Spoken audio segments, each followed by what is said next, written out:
We talked about this several weeks ago when Ford announced that it would be eliminating the AM radio in its 2024 offerings and then reverse course. But all these protestations about AM radio, the future of AM radio, and I said at the time, regardless of what Ford does, the death of AM radio is greatly exaggerated for other reasons. It's not just the access in the car. Obviously, this is important, but it's also the unique nature of the medium being two-way communication. I was having a cigar yesterday after the show, and I met Don from Bloomingdale, who calls in the show all the time. Okay. So I never met him before in person, but he was in the cigar shop, and introduced himself. And he's like, I feel like I know you, and you get this all the time, right? Oh, all the time. People calling People because come out. How are Peyton and Eli? Yeah. Are they going to school? Right. How are their grades this year? Blah, blah, blah. And of course, I said in response, does anyone really know anyone? I want you to think about that, Don. And when I go to events and you're not there, where's Dan? Where's Dan? He's in the bathroom. Uh-huh.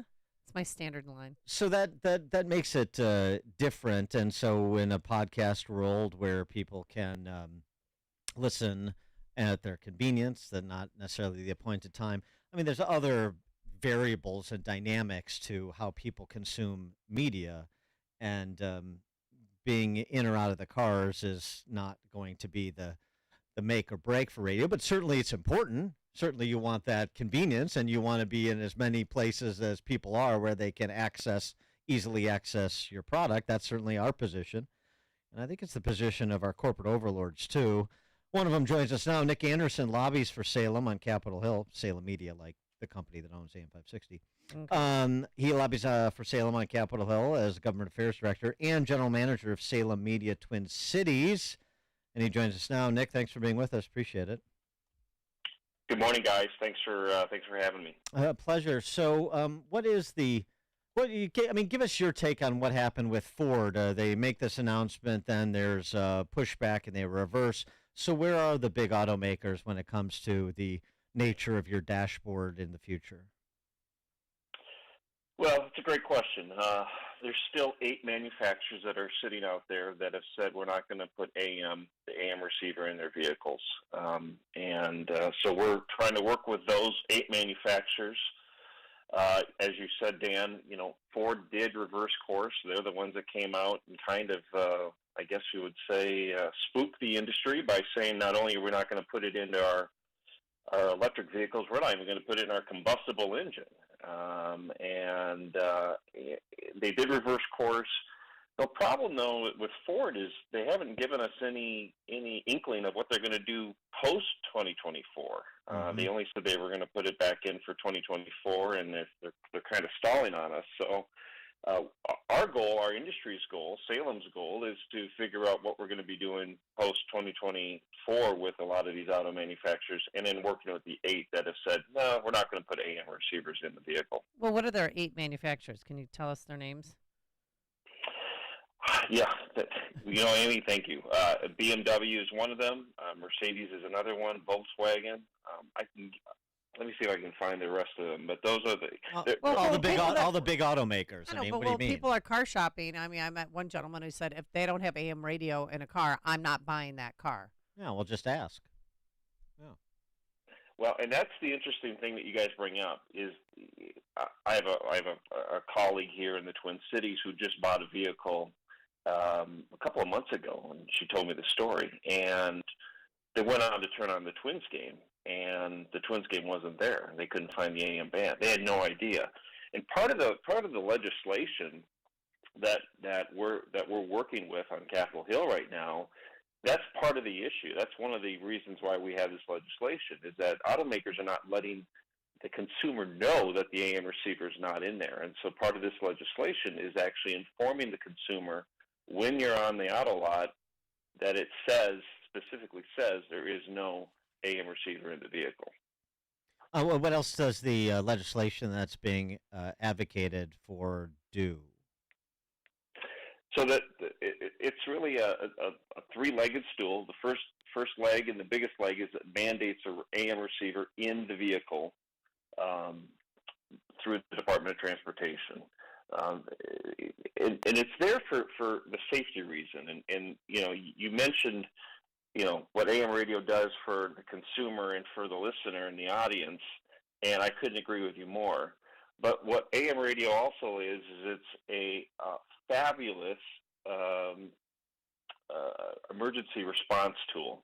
It's the backbone of the emergency alert system.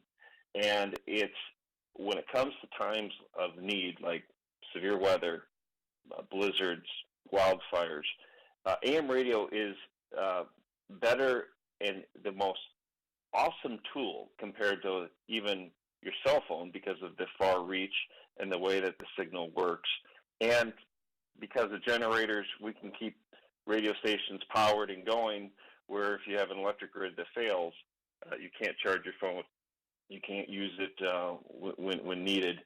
And it's an incredible tool and an asset to really the community. And so that's why we're using it as a safety tool in the vehicle. The other items are we're making it stay free in the vehicle. We do not want automakers to charge for it because that's the fear, and that's what we're seeing. Some of these automakers are becoming subscription-based. You buy a car and they want to charge you $18 a month to use seat warmers or to go faster. That's one of the things that BMW is doing with some of their vehicles, is they're charging subscription-based. And so we want to make sure AM and FM receivers are free, especially AMs. And the third one is in making sure that the consumer knows on the auto lot that it doesn't have the receiver in there and not being surprised. What can lovers of AM radio do to help? Contact your member of Congress, Amy. That's the biggest thing. Right now we have a legislation, the AM Radio for Every Vehicle Act, that's sitting in Capitol Hill, or on Capitol Hill right now, and I'll tell you the bipartisan support of this bill is wonderful. Members of both parties are all over this, and on the Senate side, it's being led by two completely different sides of the spectrum. Edward Markey of Massachusetts, Ted Cruz of Texas. These two have never agreed on anything, may never agree on anything, but they came together on this bill. And so we ask our, the AM 560 listeners to either text. You can text to 52886, the letters AM, or you can just call your member of Congress. We provide the text number as an easy way to reach out to them, but AM at 52886. You'll be able to send your message to your member of Congress and let them know how much you love AM radio and keep it in the car. All right, that text again, AM to 52886. The legislation, if you call your member of Congress, AM Radio for Every Vehicle Act, AM Radio for Every Vehicle Act. Nick Anderson, he lobbies for Salem Media on Capitol Hill. He's Government Affairs Director and General Manager of Salem Media Twin Cities. Nick, thanks thanks for joining us, I should say, and for all you're doing in D.C.